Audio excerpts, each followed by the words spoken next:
नमस्कार दोस्तों, डेट है आज की 10 दिसंबर 2020 और स्वागत है आपका एटोएल डिस्कशन में। दो आर्टिकल्स आज हम हिंदू के डिस्कस करेंगे और एक काफ़ी अच्छा आर्टिकल इंडियन एक्सप्रेस का डिस्कस करेंगे फेडरलिज्म से संबंधित प्रताप भानु मेहता का। सबसे पहले आर्टिकल हम डिस्कस करेंगे मालन्यूट्रिशन से संबंधित, दूसरा इन्वायरमेंट इम्पैक्ट असेसमेंट से संबंधित और तीसरा फेडरलिज्म से संबंधित इंडियन एक्सप्रेस का। चलिए डिस्कशन स्टार्ट करते हैं। फर्स्ट इंपॉर्टेंट आर्टिकल मालन्यूट्रिशन से संबंधित है। आप जनरल स्टडी पेपर 2 के इस टॉपिक से आर्टिकल को रिलेट कर सकते हो। इस आर्टिकल को हम इन सभी एस्पेक्ट्स में डिवाइड करके डिस्कस करेंगे। सबसे पहले बात करते हैं इंट्रोडक्शन की। देखो, वैसे तो आज के समय में इंडिया के सामने बहुत सारी थ्रेट्स हैं, जैसे समाज में विभिन्न धर्मों के लोगों के बीच जो पोलराइजेशन है, नफरत है, वो बढ़ रही है, देश के लिए अच्छा नहीं है। इकोनॉमिक सिचुएशन खराब है, जॉब्स का काफ़ी ज़्यादा लॉस हुआ है, इसलिए अनएम्प्लॉयमेंट की समस्या काफ़ी गंभीर है। लेकिन एक थ्रेट ऐसी भी है जिसको अगर सबसे ज़्यादा प्रायोरिटी पर नहीं एड्रेस किया जाता है तो फिर ये थ्रेट इंडिया की जो नींव है, फाउंडेशन है, उसको भी कमज़ोर कर सकती है, और वो है मालन्यूट्रिशन। सरकार को मालन्यूट्रिशन को जल्द से जल्द एड्रेस करना काफ़ी ज़्यादा ज़रूरी है, क्योंकि वो बच्चे जो मालन्यूट्रिशन का शिकार होते हैं, ना सिर्फ उनकी हेल्थ पर मालन्यूट्रिशन का असर होता है, बल्कि मेंटली भी वो डेवलप नहीं हो पाते मालन्यूट्रिशन की वजह से। तो एक तरफ देखो, बहुत सारे लोगों की डेथ हो जाती है, बहुत सारे बच्चों की डेथ हो जाती है मालन्यूट्रिशन की वजह से। दूसरा, आप सोच के देखिए ना, हमारे देश का इतना बड़ा ह्यूमन रिसोर्स जो है वो भी वेस्ट हो जाता है।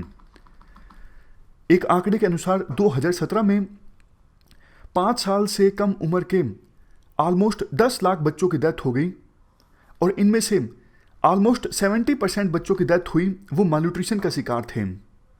इवन देखो, वो बच्चे जो मालन्यूट्रिशन के बावजूद सर्वाइव करने के बावजूद वो स्कूल्स में अच्छे से परफॉर्म नहीं कर पाते हैं, क्योंकि मालन्यूट्रिशन की वजह से उनका जो माइंड है, दिमाग है, वो ठीक से डेवलप नहीं हो पाता है, इसलिए उनकी परफॉर्मेंस स्कूल में खराब ही रहती है।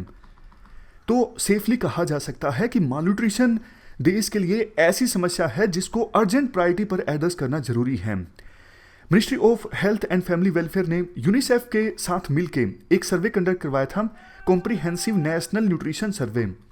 इस सर्वे के अनुसार देश में देखो, आधे बच्चे जिनकी एज 5 साल से कम है वो स्टंटिंग का शिकार हैं। स्टंटिंग मतलब एज के हिसाब से हाइट नहीं बढ़ पाती। वेस्टिंग का शिकार है। वेस्टिंग मतलब जितनी हाइट है उसके हिसाब से वेट नहीं होता। आधे बच्चे, सोच के देखिए सिचुएशन कितनी ज़्यादा गंभीर है। इसी वजह से जितने भी सरकारें हुई आज तक, उन्होंने देखो अपनी अपनी तरफ से प्रयास किए हैं मालन्यूट्रिशन की समस्या को एड्रेस करने के लिए। 2018 में सेंट्रल गवर्नमेंट की तरफ से एक बहुत ही एम्बिशियस प्लान लॉन्च किया गया था मालन्यूट्रिशन की समस्या को एड्रेस करने के लिए, पोषण अभियान। पूरा नाम prime minister overarching scheme for holistic nutrition Abhiyan. इस स्कीम में या फिर कहें इस प्रोग्राम में ऑब्जेक्टिव ये रखा गया था कि 2022 आने से पहले वो बच्चे जिनकी एज 0 से 6 साल के बीच में है, ऐसे बच्चों में जो स्टंटिंग है वो 38.4% से कम की जाएगी 25% तक, और कोशिश ये की जाएगी हर साल ऐसे बच्चे जो स्टंटिंग का शिकार हैं उनकी परसेंटेज को 2% कम किया जाए। हर साल की हम बात कर रहे हैं। हर साल ऐसे बच्चे जो अंडर न्यूट्रिशन के शिकार हैं, ऐसे बच्चों की परसेंटेज को 2% कम किया जाए, और उसके बाद हर साल ऐसे बच्चे या फिर महिलाएं जो एनीमिया का शिकार हैं, यानी खून की कमी के शिकार हैं, उनमें खून की कमी है, ऐसे लोगों की परसेंटेज को भी 3% कम किया जाए। और सबसे लास्ट में ऐसे बच्चे जिनका जन्म के समय वेट कम था, ऐसे बच्चों की संख्या भी कम की जाए, मदर्स पर ध्यान देके। कितने परसेंट? 2%। देखो, चूंकि हाईएस्ट लेवल पर फोकस किया जा रहा है पोषण अभियान पर, तो पोषण अभियान ने अभी तक ठीक ठाक काम किया है, क्योंकि पोषण अभियान को मॉनिटर किया जाता है नेशनल लेवल पे प्राइम मिनिस्टर की लीडरशिप के द्वारा, स्टेट लेवल पे चीफ मिनिस्टर की लीडरशिप के द्वारा, डिस्ट्रिक्ट लेवल पे डिस्ट्रिक्ट मजिस्ट्रेट और विलेज लेवल पे पंचायत के द्वारा इस प्रोग्राम की इम्प्लीमेंटेशन को मॉनिटर किया जाता है। देखो, ऑलरेडी जो काफ़ी सारे इनिशिएटिव्स हैं मालन्यूट्रिशन की समस्या को एड्रेस करने के लिए, उनकी इम्प्लीमेंटेशन को स्ट्रेंथन करने का काम करता है ये पोषण अभियान। पोषण अभियान ये भी इंश्योर करता है कि मालन्यूट्रिशन से संबंधित जो डेटा है उसका ठीक से कलेक्शन हो, उस डेटा की ठीक से मॉनिटरिंग हो, ताकि अगर कहीं कमी लगती है मालन्यूट्रिशन संबंधित प्रोग्राम्स की इम्प्लीमेंटेशन में तो उस कमी को एड्रेस किया जा सके। तो ये सब चीज़ें हैं पोषण अभियान में। अब देखो 1000 दिन पूरे हो चुके हैं इस प्रोग्राम को लॉन्च किए, तो राइटर कहते हैं ये बिल्कुल सही मौका है मालन्यूट्रिशन की समस्या को हमारे देश में एनालाइज करने का। 1000 डेज की देखो एक सिंबॉलिक वैल्यू भी है। जब मदर के द्वारा चाइल्ड को कंसीव किया जाता है और उसके बाद बच्चा जब 2 साल की एज अचीव करता है, ये जो पूरा पीरियड होता है ऑलमोस्ट 1000 डेज का होता है। अगर इन शुरुआत के 1000 डेज में हम अपॉर्चुनिटी खो देते हैं बच्चे के फिजिकल वेलबींग और मेंटल वेलबींग को इंश्योर करने की, तो फिर बच्चे को ऐसा डैमेज हो जाता है जिसकी भरपाई बाद में करना मुश्किल साबित होता है। दूसरा देखो, ये बिल्कुल ठीक मौका देश में मालन्यूट्रिशन की समस्या को एनालाइज करने का इसलिए भी है क्योंकि कोविड-19 के बाद सिचुएशन रिलेटिवली ख़राब हुई है। क्यों ख़राब हुई है आपको पता है, क्योंकि महामारी के कारण बहुत से लोगों की जॉब्स चली गई है, बहुत से लोगों का जो इनकम लेवल है वो कम हुआ है। इसके साथ साथ बहुत से लोग गरीबी रेखा के नीचे आ गए हैं। तो इसका असर सीधा सीधा देखने को मिलेगा, बच्चों में मालन्यूट्रिशन की जो समस्या है पहले से ज़्यादा ख़राब होगी, क्योंकि गरीब जो पेरेंट्स हैं अपने बच्चों को ऐसी डाइट नहीं दे पाएंगे जिनमें भरपूर न्यूट्रिशन हो। इसके बाद कोविड-19 के कारण देखो सिचुएशन इसलिए भी ख़राब हुई है क्योंकि बहुत सारे इनिशिएटिव्स जो सरकार के द्वारा चलाए जा रहे थे मालन्यूट्रिशन की समस्या को एड्रेस करने के लिए, जैसे मिड डे मील स्कीम, स्कूलों में राशन दिया जाता है, बच्चों को खाना दिया जाता है न्यूट्रिशन वाला, आंगनवाड़ी सेंटर्स, ये सब इनिशिएटिव्स या तो कुछ समय के लिए बंद हो गए या फिर इनकी जो इम्प्लीमेंटेशन है काफ़ी ज़्यादा ढीली हो गई, डाइल्यूट हो गई। इसलिए अभी हाल ही में क्या हुआ, अलग अलग फील्ड्स के रिप्रेजेंटेटिव्स हैं, जैसे देखो civil society, development partners, community advocates, private sector के लोग, एकेडमिया के रिप्रेजेंटेटिव्स, ये सब एक साथ आए ताकि गवर्नमेंट को सजेशंस भी दिए जा सके और गवर्नमेंट को सपोर्ट भी किया जा सके मालन्यूट्रिशन की समस्या को एड्रेस करने के लिए स्टेप्स उठाने में। तो ये जब रिप्रेजेंटेटिव्स एक साथ आए, इन्होंने सरकार को कुछ सजेशंस दिए। इनमें से देखो कुछ सजेशंस इस प्रकार से हैं, जैसे सस्टेन लीडरशिप। सस्टेन लीडरशिप का मतलब ये है, जैसा हमने पहले डिस्कस किया, देखो पोषण अभियान ने अभी तक ठीक ठाक काम ऐसे किया है क्योंकि जो मॉनिटरिंग है वो हाईएस्ट लेवल पे है, जैसे नेशनल लेवल पे प्रधानमंत्री के द्वारा, स्टेट लेवल पे सीएम के द्वारा।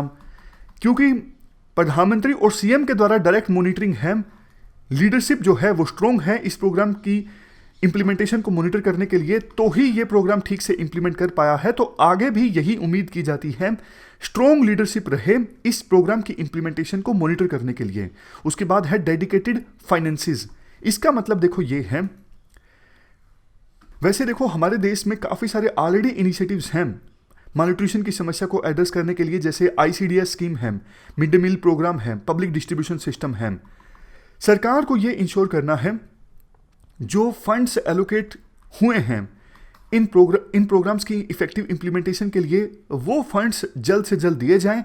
इसके साथ साथ एडिशनल जो फंड्स भी एलोकेट किए जाएं vulnerable communities, particularly women and child in slum areas, migrants, tribal areas की पॉपुलेशन और वो डिस्ट्रिक्ट्स जहाँ पे मालन्यूट्रिशन रेट ज़्यादा हैं, इन सब एरियाज़ को और इन सब सेक्शंस को कवर करने के लिए सरकार के द्वारा कुछ एडिशनल फंड्स भी जारी किए जाएं।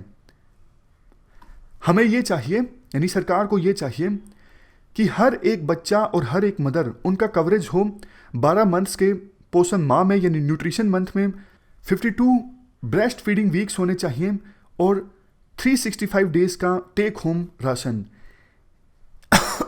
इन सब का लाभ हर एक बच्चे को और हर एक मदर को मिले। लास्ट में आर्टिकल में कहा जाता है, देखो कोविड-19 के कारण इनडायरेक्ट चैलेंजेस भी काफ़ी ज़्यादा इमर्ज होकर आए हैं, जैसे इकोनॉमिक हार्डशिप्स जो हैं इंक्रीज हुई हैं कोविड-19 के बाद, मतलब बहुत से लोग ज़्यादा गरीब हुए हैं। तो पेरेंट्स सोचते हैं जल्द से जल्द गर्ल्स की शादी कर दी जाए कम उम्र में ही। तो इसका नतीजा क्या होगा, अर्ली मदरहुड, स्कूल को डिसकंटिन्यू करना, इंस्टीट्यूशनल डिलीवरीज कम होगी। देखो अगर कम उम्र में शादी हो जाती है, मान लीजिए लीगल एज से पहले ही शादी हो जाती है, तो फिर इंस्टीट्यूशनल डिलीवरी काफ़ी बार पेरेंट्स करवाते नहीं हैं। उन्हें डर लगता है हॉस्पिटल में जाएंगे, मदर की एज तो कम है, कहीं पुलिस पकड़ ना ले, तो फिर घर पे ही डिलीवरी की व्यवस्था की जाती है, इसमें तो रिस्क काफ़ी ज़्यादा है जैसा आपको पता है। तो इन सब चैलेंजेस के कारण बच्चों में, खास करके गर्ल्स में, जो माइक्रोन्यूट्रिएंट सप्लीमेंट्स हैं उनका कंजम्पशन कम होगा, उनको न्यूट्रिशियस फूड कम मिलेगा। और इसका नतीजा क्या निकलेगा? इसका नतीजा ये निकलेगा मालन्यूट्रिशन की समस्या और ज़्यादा बढ़ेगी।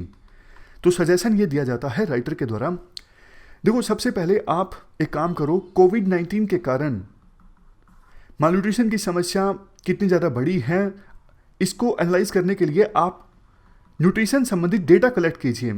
डेटा के आधार पर हम चीज़ों को एनालाइज कर सकते हैं कि पोषण अभियान ने कितना काम किया है और कोविड-19 के कारण सिचुएशन जो है वो कितनी ज़्यादा खराब हुई है। डेटा को एनालाइज करके सरकार के द्वारा आवश्यक स्टेप्स भी लिए जा सकते हैं, कहाँ पे कोर्स करेक्शन की आवश्यकता है।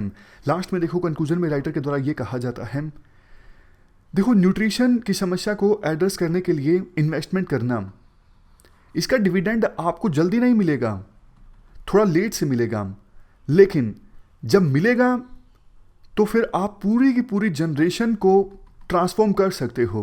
क्योंकि देखो मालन्यूट्रिशन की समस्या एक ऐसी समस्या है जो बहुत से लोगों को पॉवर्टी के भी विशियस साइकिल में धकेल देती है। जैसे मान लीजिए मदर गरीब है तो मतलब मालन्यूट्रिशन का शिकार है। अब मदर मालन्यूट्रिशन का शिकार है तो बच्चा भी मालन्यूट्रिशन का शिकार होगा, बच्चा भी मालन्यूट्रिशन का शिकार है तो इसलिए दिमाग या फिर बॉडी ठीक से डेवलप नहीं हो पाई तो वो भी पॉवर्टी में ही रहेगा। इस प्रकार से ये विशियस साइकिल जो है मालन्यूट्रिशन के कारण पॉवर्टी और पॉवर्टी के कारण मालन्यूट्रिशन, ये चलता रहता है। लेकिन अगर सरकार धीरे धीरे इन्वेस्ट करे, धीरे धीरे मालन्यूट्रिशन की समस्या को एड्रेस करने के लिए ध्यान दे तो पूरी की पूरी जनरेशन्स को हम ट्रांसफॉर्म कर सकते हैं।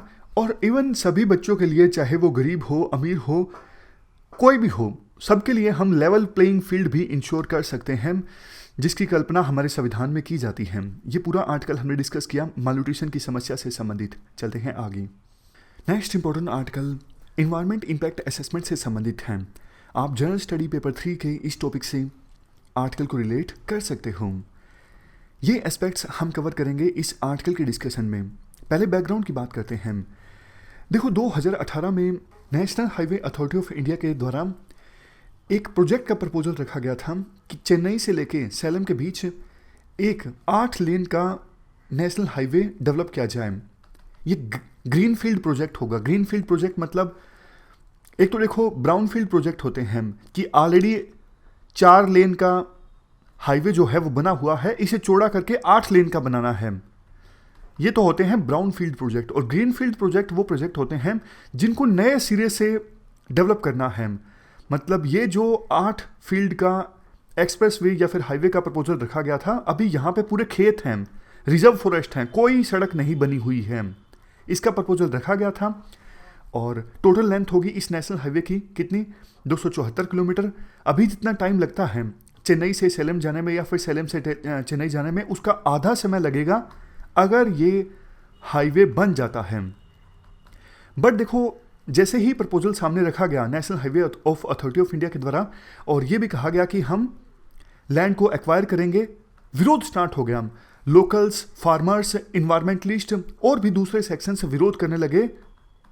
उन्होंने कहा कि देखो खेती वाली ज़मीन आप बड़ी संख्या में एक्वायर करोगे इस प्रोजेक्ट को कंप्लीट करने के लिए और काफ़ी हिस्सा इस प्रोजेक्ट को कंप्लीट करने के लिए रिजर्व फॉरेस्ट का भी जाएगा। वाटर बॉडीज़ जो हैं आसपास की वो भी पोल्यूट होंगी, तो आप इस प्रोजेक्ट को लेके आगे मत बढ़िए। काफ़ी विरोध हो गया, मामला पहुंचा मद्रास हाईकोर्ट में। मद्रास हाईकोर्ट ने सुनवाई करते हुए प्रोसीडिंग्स पर रोक लगा दी, यानी national highway authority of India को कहा कि आप इस प्रोजेक्ट को लेके अभी फिलहाल आगे मत बढ़िए जब तक कि सारी क्लियरेंस नहीं ले लेते हो। फॉर एग्जाम्पल इस हाईवे के बनने के बाद इन्वायरमेंट पे क्या असर पड़ेगा, लोकल्स पर क्या असर पड़ेगा, पहले आप असेसमेंट कीजिए, उसके बाद ही आप इस प्रोजेक्ट को लेके आगे बढ़िए। बट उस समय देखो सरकार का ये कहना था, भैया अभी तक तो हमने लैंड को आइडेंटिफाई भी नहीं किया है। जब तक लैंड को आइडेंटिफाई ही नहीं किया जाएगा कि कौन से लैंड को एक्वायर करना है, तब तक हम इन्वायरमेंट इम्पैक्ट असेसमेंट कैसे करेंगे। इन्वायरमेंट इम्पैक्ट असेसमेंट बाद में ही तो होता है जब लैंड को आइडेंटिफाई कर लिया जाए। लेकिन मद्रास हाईकोर्ट ने सरकार के इस तर्क को नहीं माना था और प्रोसीडिंग को रोकने का आदेश दिया था। तो इसके बाद मामला पहुंचा सुप्रीम कोर्ट में। सुप्रीम कोर्ट में सरकार ने फिर से कहा कि देखो अभी तो हमने लैंड को आइडेंटिफाई ही नहीं किया है इस प्रोजेक्ट को स्टार्ट करने के लिए। जब लैंड को आइडेंटिफाई करेंगे उसके बाद हम प्रॉपर असेसमेंट करेंगे कि जो लैंड हमने आइडेंटिफाई किया है इस प्रोजेक्ट को कंप्लीट करने के लिए, उस लैंड को अगर यूटिलाइज किया जाता है हाईवे डेवलप करने के लिए तो इन्वायरमेंट पर क्या असर पड़ेगा, वाटर बॉडीज पर क्या असर पड़ेगा, लोकल्स पर क्या असर पड़ेगा। लेकिन पहले हमें लैंड को आइडेंटिफाई करने दीजिए। तो सुप्रीम कोर्ट ने सरकार के तर्क को मान लिया है। सुप्रीम कोर्ट ने मद्रास हाई कोर्ट के जजमेंट को दरकिनार करते हुए ये कहा है कि अभी से ये बोलना कि पहले आप इन्वायरमेंट इंपैक्ट असेसमेंट या फिर दूसरी असेसमेंट कीजिए उसके बाद आप प्रोजेक्ट को लेकर आगे बढ़ सकते हो, ये प्री मेच्योर है।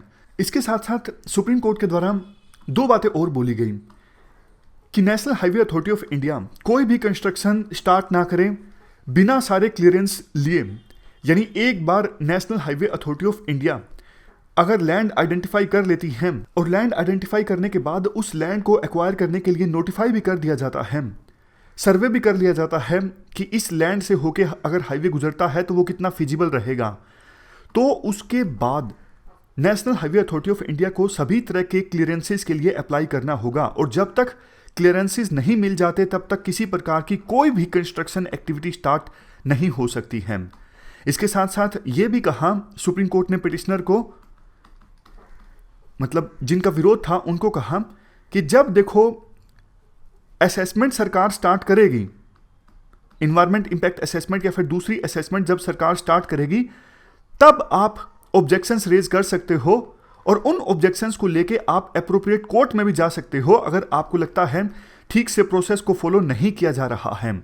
ये बातें सुप्रीम कोर्ट के द्वारा बोली गई। आर्टिकल में देखो ये कहा जाता है जो मद्रास हाईकोर्ट की जजमेंट थी, मद्रास हाईकोर्ट की जजमेंट ने इन्वायरमेंट प्रोटेक्शन के फेवर में अपना व्यू पॉइंट लिया था। ना सिर्फ इन्वायरमेंटल प्रोटेक्शन बल्कि रूरल लाइवलीहुड को प्रोटेक्ट करना, एग्रीकल्चर को प्रोटेक्ट करना, इन सब को ज़्यादा प्रायोरिटी दी गई थी मद्रास हाईकोर्ट की जजमेंट के द्वारा। किसके ऊपर? नए हाईवे बनने के जो बेनिफिट्स हैं उसके ऊपर। यानी नए हाईवे बनने के जो बेनिफिट्स हैं वो इतने ज़्यादा नहीं होंगे जितना कि एग्रीकल्चर को नुकसान होगा। इस हाईवे के बनने से रूरल लाइवलीहुड का लॉस होगा और इन्वायरमेंट का लॉस होगा। इसलिए मद्रास हाईकोर्ट ने प्रोसीडिंग्स रोकने का आदेश दिया था। आर्टिकल में कहा जाता है मद्रास हाईकोर्ट का जजमेंट ज़्यादा अच्छा था। उन्होंने लाइवलीहुड और इकोलॉजिकल कंसर्न्स को लेके ज़्यादा सेंसिटिविटी दिखाई थी, क्योंकि मद्रास हाईकोर्ट ने अपनी जजमेंट में ये भी कहा था देखो एक बार जब प्रोजेक्ट काफ़ी आगे बढ़ जाता है तब फिर उस पर रोक लगाना मुश्किल हो जाता है, क्योंकि ऑलरेडी बहुत सारे जो रिसोर्सेज हैं वो खर्च हो गए होते हैं उस प्रोजेक्ट को कंप्लीट करने के लिए। इसलिए अर्ली इंटरवेंशन जरूरी है। ये बात बोली गई थी मद्रास हाईकोर्ट के द्वारा अपनी जजमेंट में। इसके बाद राइटर ये भी बोलते हैं 2006 में सुप्रीम कोर्ट ने एक जजमेंट दी थी, या फिर यूं कहें रूल्स ले डाउन किए थे। क्लियरेंस संबंधित केस था Karnataka industrial area development board. इस केस में सुप्रीम कोर्ट ने यह कहा था देखो फ्यूचर में डेवलपमेंट के लिए कोई भी लैंड एक्वायर करने से पहले सरकार ये जरूर समझे प्रॉपरली कि पॉसिबल एडवर्स एनवायरमेंट इंपैक्ट क्या होगा इस लैंड को एक्वायर करने से और डेवलपमेंट के लिए यूज करने से। इसके ठीक विपरीत अब सुप्रीम कोर्ट ने यह बोला है देखो हाईवेज को गवर्न करने के लिए जो स्टैट्यूटरी फ्रेमवर्क है उसके अनुसार हाईवे प्रोजेक्ट्स के लिए जो लैंड एक्वायर किया जाता है उससे पहले क्लियरेंस लेने की आवश्यकता नहीं है। कंस्ट्रक्शन से पहले हर प्रकार की क्लियरेंस ली जा सकती है। तो 2006 में सुप्रीम कोर्ट ने जो बात बोली थी वो सही थी। अब सुप्रीम कोर्ट के द्वारा जो बोला गया है कि एक्वायर करने के लिए क्लियरेंस लेने की आवश्यकता नहीं है, कंस्ट्रक्शन से पहले क्लियरेंस ले लो, ये गलत है। ये पूरा आर्टिकल हमने डिस्कस किया हाईवे से संबंधित विवाद के बारे में और इन्वायरमेंट इंपैक्ट असेसमेंट से संबंधित। चलते हैं आगे। नेक्स्ट आर्टिकल फेडरलिज्म से संबंधित है।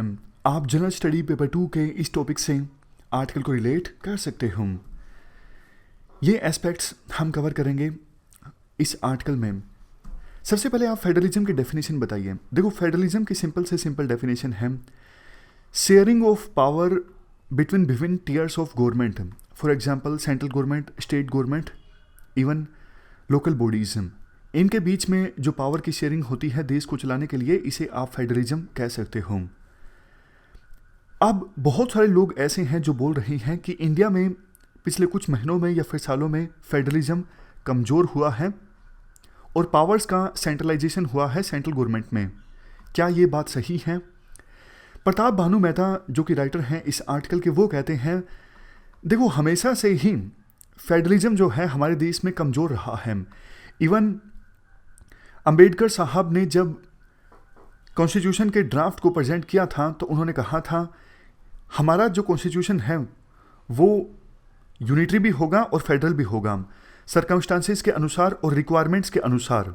जैसे देखो एग्जांपल के तौर पर जब देश में इमरजेंसी लगती है तो यूनिटरी स्टेट वाला जो फीचर है वो भारी पड़ता है फेडरलिज्म के ऊपर।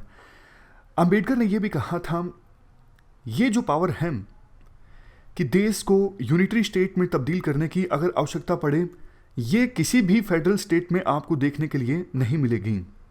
बट देखो ये जो फ्लेक्सिबिलिटी संविधान में छोड़ी गई थी ना कि आवश्यकता पड़ने पर या फिर सर्कमस्टांसेस के अनुसार स्टेट यूनिटरी स्टेट बन जाए, अदरवाइज फेडरल रहे, ऐसा हो नहीं इसका।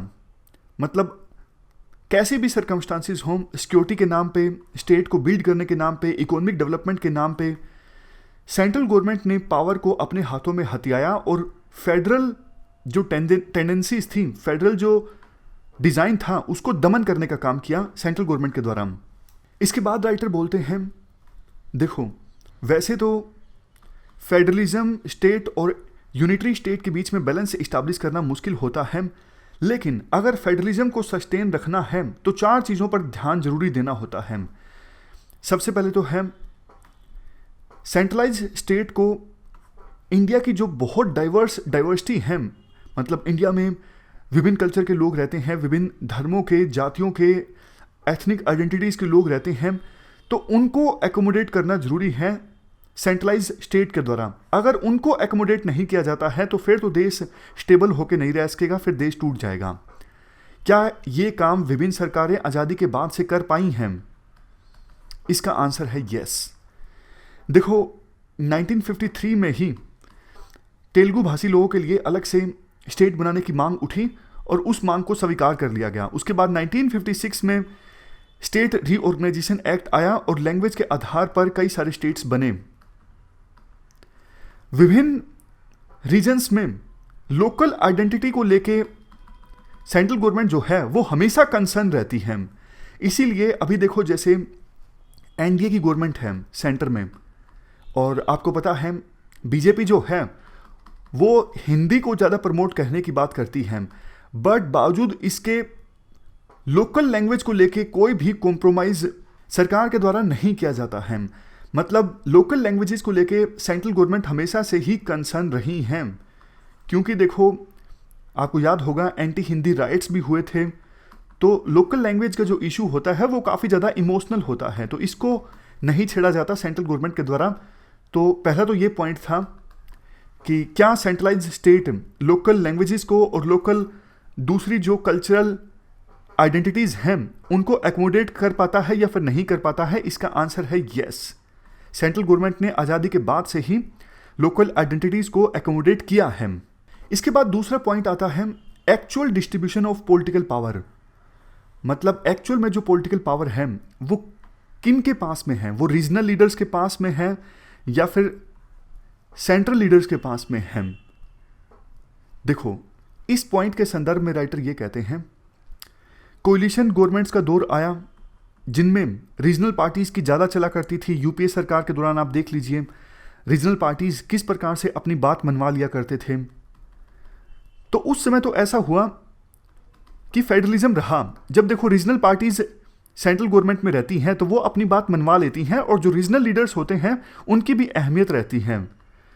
बट अब आपको पता है कि एक पार्टी की सरकार है, मतलब अकेले बीजेपी के पास में बहुमत है, हालांकि गवर्नमेंट एनडीए का है लेकिन नाम का है। अब तो ज़्यादातर पार्टीज एनडीए के साथ छोड़ चुकी हैं, तो बीजेपी के पास अकेले के पास बहुमत है, सारी भी पार्टी छोड़ दें तो भी उनकी सरकार नहीं गिरेगी।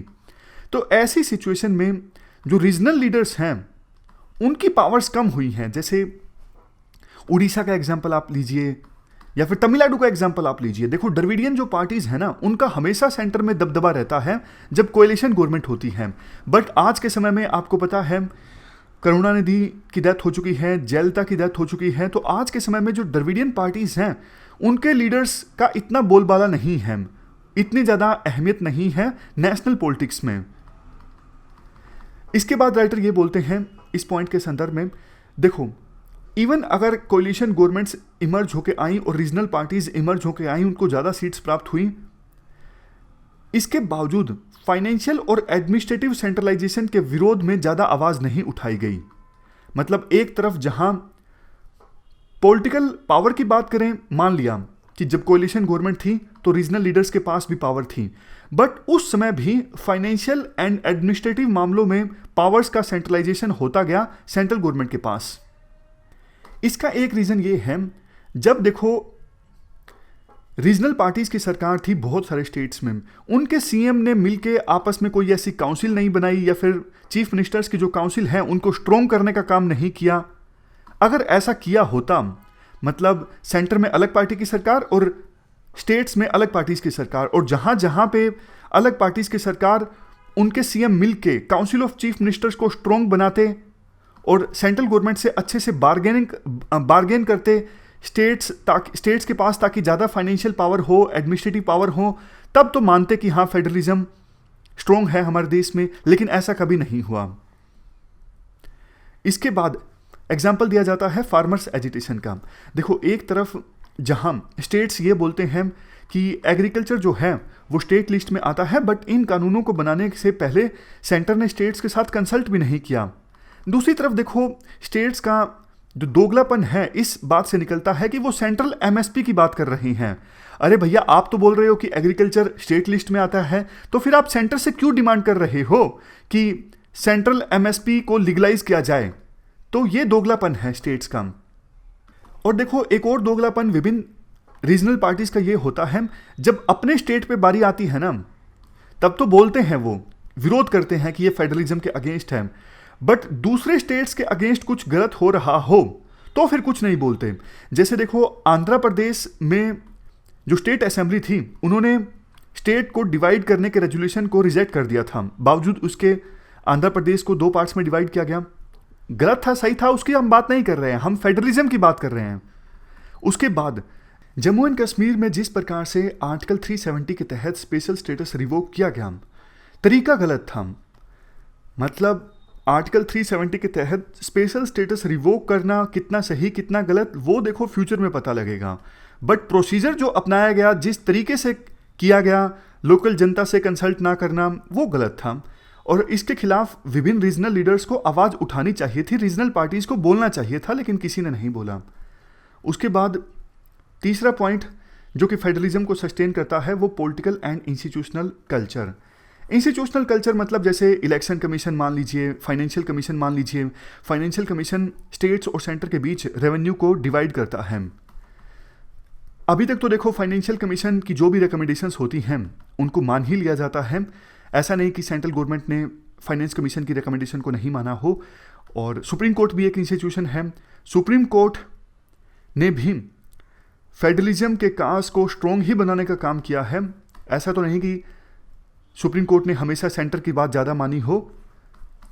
हालांकि पिछले कुछ समय में ऐसा आरोप जरूर लगता है सुप्रीम कोर्ट पर कि सुप्रीम कोर्ट जो है वो सेंटर के दबाव में काम करती है, लेकिन कम से कम आंसर्स में तो ये सब पॉइंट्स नहीं ही लिख सकते हम। अब बात करें पॉलिटिकल इंस्टीट्यूशन की, पॉलिटिकल कल्चर की। देखो आज के समय में ना जो बड़ी पार्टी है उसकी मैसेजिंग पावर ज़्यादा होती है। जैसे बीजेपी सत्ता में है, बीजेपी की मैसेजिंग पावर ज़्यादा है, डिजिटली भी और इवन फिजिकली भी। बहुत बड़ी पार्टी है बीजेपी, पिछले कुछ समय में काफ़ी स्ट्रॉन्ग हुई है और कम्युनिकेशन का जो इनका तरीका है वो भी काफ़ी ज़्यादा इंटेंसिव है। कोई भी स्कीम लॉन्च की जाती है उसको इतने जोर शोर से लॉन्च किया जाता है तो जनता के दिलो दिमाग पर वो स्कीम चढ़ जाती है और पार्टी के जो लीडर्स हैं वो अपने आप को एसोसिएट कर लेते हैं पूरी तरह से उस स्कीम के साथ में। जबकि देखो स्टेट लेवल पे जो सीएम है उसके हाथों में इतनी पावर नहीं होती एज कंपेरिजन टू पीएम।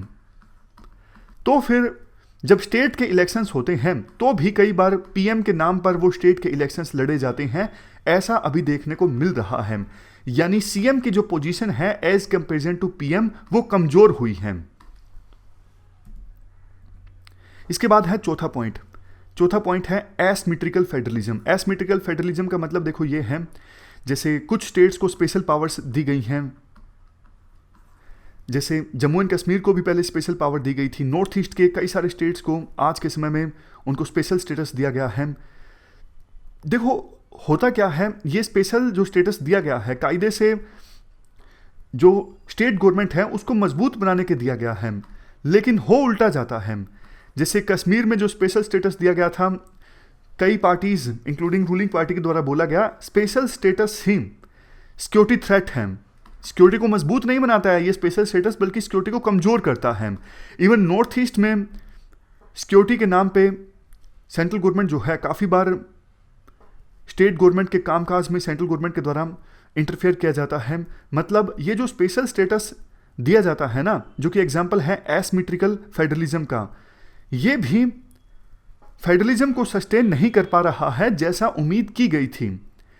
ये भी प्रैक्टिकल ढंग से इंप्लीमेंट नहीं होता है जैसा सोचा गया था। कश्मीर में तो स्पेशल स्टेटस अब रिवोक हो ही चुका है। इवन नॉर्थ ईस्ट में भी सेंट्रल गवर्नमेंट के द्वारा सिक्योरिटी के नाम पर इंटरफेयर किया जाता है स्टेट गवर्नमेंट्स जिनको स्पेशल स्टेटस दिया गया है उनके कामकाज में। इसके बाद जीएसटी का एग्जाम्पल दिया जाता है। हालांकि देखो जीएसटी के बाद जो पावर्स हैं वो सेंट्रलाइज हुई हैं सेंट्रल गवर्नमेंट के पास, बट अभी भी जो जीएसटी काउंसिल है उनमें स्टेट्स की भागीदारी है और स्टेट्स की हाँ के बिना या फिर स्टेट्स की सहमति के बिना बड़े डिसीजंस जीएसटी काउंसिल में नहीं लिए जा सकते।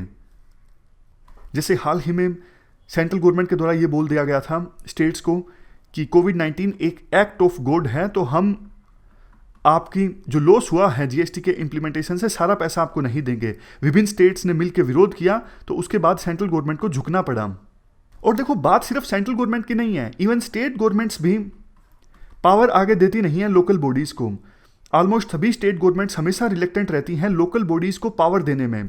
इवन जो बीजेपी रूल्ड स्टेट्स हैं, फॉर एग्जांपल हरियाणा, मध्य प्रदेश, ये भी लोकल डोमिसाइल के आधार पर रिजर्वेशन देने की बात कह रही हैं, जो कि इवन बीजेपी की आइडियोलॉजी के भी अगेंस्ट है। बीजेपी तो वन नेशन वन एवरीथिंग की बात बोलती है। और देखो ये बात सच है कि संविधान ने इस प्रकार का प्रोविजन किया है कि सेंट्रल गवर्नमेंट के पास ज़्यादा रिसोर्सेज हैं, बट देखो स्टेट गवर्नमेंट के पास भी पावर्स काफ़ी ज़्यादा हैं रेवेन्यू इकट्ठा करने की, लेकिन वोट बैंक पॉलिटिक्स के चलते वेरियस जो स्टेट गवर्नमेंट्स हैं वो टैक्स लगाती नहीं हैं। सेंट्रल गवर्नमेंट टैक्स लगा देती है बिना डर के, बट स्टेट गवर्नमेंट्स डरती हैं, वो टैक्स लगाती नहीं है। इस वजह से स्टेट गवर्नमेंट्स के पास जो रेवेन्यू है वो कम रहता है। तो हमारा जो संविधान में फेडरलिज्म का मॉडल है वो फ्लेक्सिबल फेडरलिज्म है, और फ्लेक्सिबल फेडरलिज्म जो है ये समय समय के अनुसार चेंज होता रहता है। इस बात पर भी डिपेंड करता है कि फेडरलिज्म का मॉडल कैसा होगा, कि कौन सी पार्टी सत्ता में है सेंटर में और कौन सी पार्टी सत्ता में है स्टेट्स में। इस बात पर भी डिपेंड करता है कि फेडरलिज्म कैसा होगा। तो ये हमने पूरा आर्टिकल डिस्कस किया फेडरलिज्म से संबंधित। हमारी आज की इस डिस्कशन में इतना ही है। Thank you very much for discussion.